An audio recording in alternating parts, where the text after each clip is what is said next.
और अब खबर उत्तर प्रदेश के नोएडा से। नोएडा हिंसा मामले में जांच तेज, एसटीएफ को मिली 11 बैंक खातों की जानकारी। इस वक्त की सबसे बड़ी खबर आपको बता रहे हैं, बैंक खातों में फंडिंग को लेकर जांच जारी है। 3 राज्यों में आरोपियों की तलाश भी की जा रही है। आपको साथ ही बता दें, जो बीते दिनों तस्वीर नोएडा में देखने को मिली थी वो निश्चित तौर पर बड़े सवालों के घेरे में थी। कहा जा रहा था कि ये कोई बाहरी ताकत है जो प्रयास कर रही है। अब तीनों राज्यों में आरोपियों की तलाश की जा रही है और बाकायदे इसको लेकर जानकारी मिली कि बैंक खातों का पता चला है। बैंक खातों में रकम जो है ट्रांसफर हुई है, फंडिंग को लेकर जानकारी। मोहित गौतम हमारे साथ कनेक्ट है, हमसे सीधे जानकारी लेते हैं। मोहित, बैंक खातों को लेकर इंफॉर्मेशन, 11 की संख्या में ये बैंक खाते हैं। एसटीएफ को बड़ी कामयाबी जरूर मिली, लेकिन आगे की राह कितनी मुश्किल अभी? बिल्कुल, देखिए जिस तरह से ये 13 अप्रैल को जो नोएडा के अंदर ये हिंसा प्रदर्शन जो श्रमिकों का देखने को मिला, वो कहीं ना कहीं जब जांच का स्तर बढ़ा तो कहीं ना कहीं तो सुनियोजित साजिश का जो है वो निकल के आ रहा है, जिसको लेकर एसटीएफ भी जांच बैठाई गई, नोएडा पुलिस भी जांच कर रही थी। ऐसे में जो मुख्य आरोपी है आदित्य आनंद, उसको तमिलनाडु से गिरफ्तार किया गया। साथ ही एक पत्रकार को भी गिरफ्तार किया, एक दिल्ली से एक व्यक्ति है उसको भी गिरफ्तार किया। ऐसे करके तमाम जो लोगों की गिरफ्तारी हुई, फिर उनके बाद में उनके डिटेल्स चेक किए गए, कॉल डिटेल्स चेक की गई, बैंक खाते चेक किए गए, जहां पर देखा गया कि लगातार उनके बैंक खातों से हाल ही में दिनों में लाखों की जो ट्रांजैक्शन है वो देखी जा रही थी। फिलहाल जैसे जैसे जांच आगे बढ़ती गई तो कुल मिलाकर कुल अभी तक जो सूत्रों के हवाले से खबर है, 11 ऐसे खाते हैं जिनको चिन्हित किया गया, जिनको पुलिस अभी बारीकी से जांच कर रही है। जल्द उनका भी जो खुलासा मोहित, पुलिस के द्वारा कर सवाल ये दिया उठ जाएगा। रहा था कि सैलरी इंक्रीमेंट को लेकर के, सैलरी में वृद्धि को लेकर के जो बवाल छिड़ा था, हमने जो नोएडा की सड़कों पर देखा, वो कहीं ना कहीं बड़े सवालों के घेरे में इसलिए भी था क्योंकि एक असामाजिक तत्वों का एंगल यहाँ पर जुड़ता हुआ नजर आया कि मसला कुछ और था, रखा किसी और तरीके से गया और इसमें बाहरी ताकतों ने जमकर फायदा उठाया।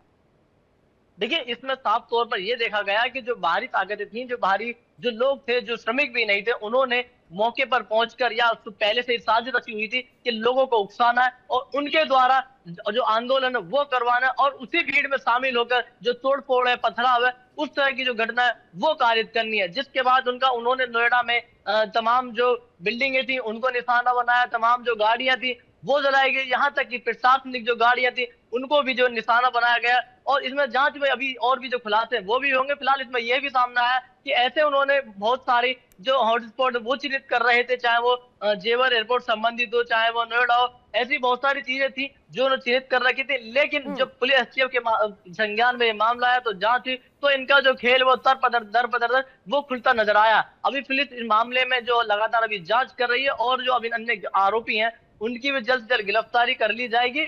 फिलहाल पुलिस मामले में जांच कर रही है। शुरुआत तो इस विरोध की बहुत ही ज्यादा बेसिक मैटर को लेकर के हुई थी, सैलरी वृद्धि को लेकर के हुई थी और जो हमने कर्मचारियों को देखा जिन मांगों के साथ वो सड़क पर उतरे थे वो तो ठीक था, लेकिन इसके बाद जो हमने देखी तस्वीर जो कि आपत्तिजनक था और ये कहा गया कि ये इंक्लाइंड और एक पॉलिटिकल तस्वीर दिखाने की कोशिश की गई। इसमें पॉलिटिकल एस्पेक्ट भी शामिल था कि कहीं ना कहीं इसे पॉलिटिकली इन्फ्लुएंस भी माना जा रहा है, या इसमें जो बैंक खातों को लेकर जानकारी मिल रही है उन पर फंडिंग को लेकर जानकारी जो आई है वो क्या है?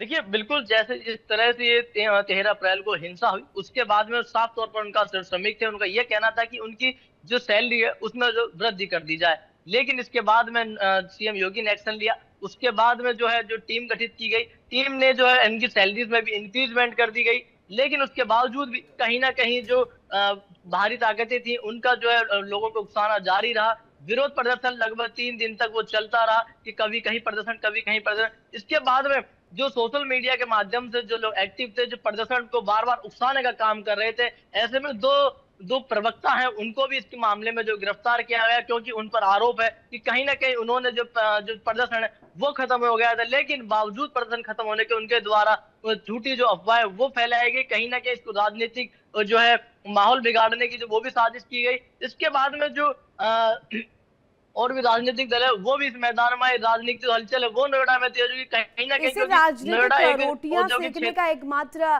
जो मुद्दा है वो बनाया गया। मोहित, बहुत शुक्रिया तमाम जानकारी साझा करने के लिए। बहरहाल लगातार कार्रवाई जारी है और एक्शंस के तौर पर अब इन बैंक खातों की भी जांच हो रही है। देखिए इंडिया डेली 24/7 अब आपके स्मार्ट टीवी पर।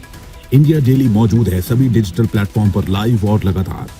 इंडिया डेली 24/7 हर दिन राष्ट्र को समर्पित।